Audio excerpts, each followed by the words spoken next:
जी, एक और कॉम्प्लिकेशन है प्रेगनेंसी की, और हम प्रेगनेंसी की कॉम्प्लिकेशंस पढ़ रहे हैं।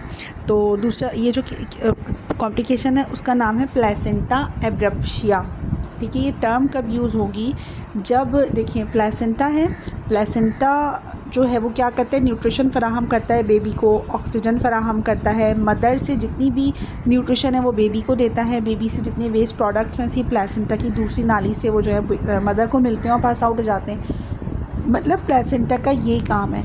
और डिलीवरी के टाइम पे क्या होता है, ये प्लेसेंटा भी 3 स्टेजेस में अलग होना शुरू हो जाता है ताकि बच्चे के ये होने के बाद वो भी बाहर आ सके।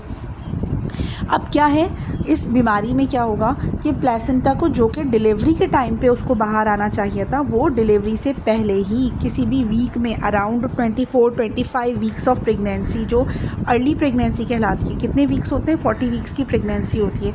अब सोचें 40 वीक्स तक पहुंचा नहीं और ये 24वें या 25वें हफ्ते में ही प्लेसेंटा ने अपनी जगह छोड़नी शुरू कर दी। यूट्रस के साथ जो चिपका हुआ था ना इंटरनल लाइनिंग से, वॉल से, उसने वहाँ से अपनी जगह अलग करनी शुरू कर दी।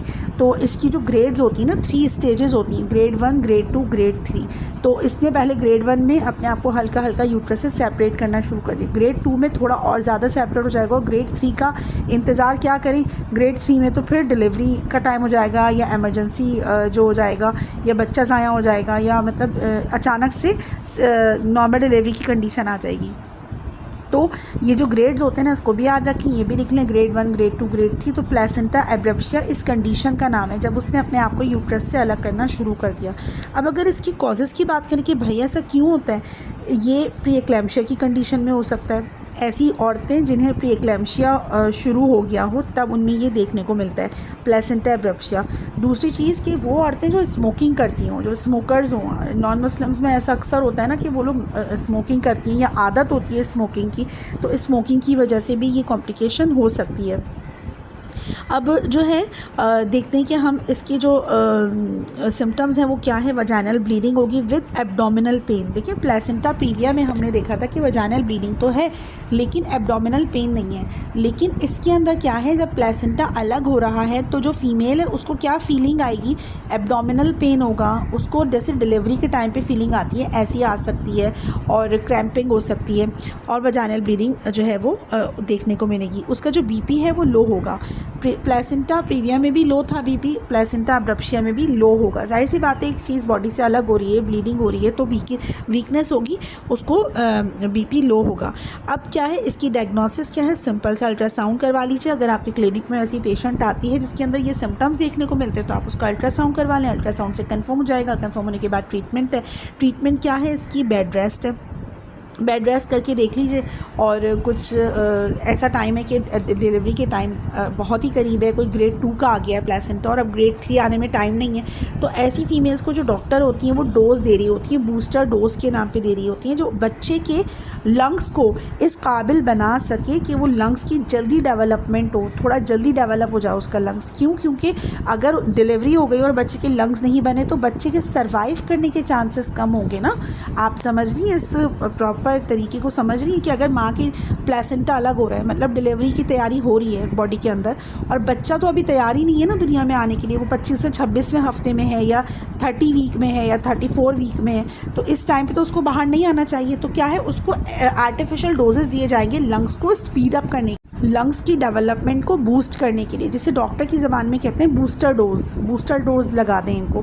मैं अपना भी एक तजुर्बा बताऊं, मेरा जो सी सेक्शन हुआ था मेरे साथ सेम प्लेसेंटा एब्रप्शिया का प्रॉब्लम आया था, तो डॉक्टर ने बूस्टर डोज दिए थे मेरे बेबी के लंग्स को बनाने के लिए, ताकि अगर डिलीवरी हो रही है या हो जाए, खैर मैं तो एक्लैम्शिया की कंडीशन तक पहुँच गई थी, मेरा बीपी बहुत सिवियर हाई था।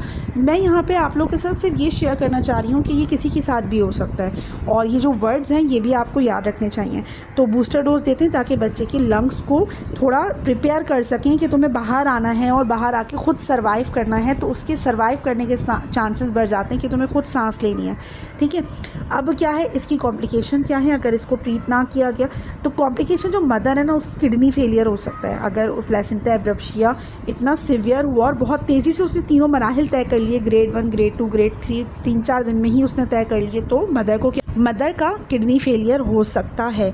कॉम्प्लिकेशन क्या होंगी बेबी के लिए कि उसका लो बर्थ वेट होगा, और क्योंकि जाहिर सी बात है वो प्री टर्म में है ना, प्री टर्म हो सकती है उसकी डिलीवरी, और प्री टर्म होगा तो उसका बर्थ वेट जो है वो लो भी होगा, उसको कॉम्प्लिकेशंस भी होंगी, सांस लेने में भी मुश्किल हो सकती है। और कभी कभार क्या होगा कि अगर ये तीनों ग्रेड उसने बहुत जल्दी प्लेसेंटा ने पूरे कर लिए तो हो सकता है स्टिल बर्थ भी हो जाए। स्टिल बर्थ का जो वर्ड है ना, ये आपको मैं अलग से बता चुकी हूँ मेरे लेक्चर्स अगर आपने प्रॉपर देखे होंगे, तो स्टिल बर्थ भी हो सकती है।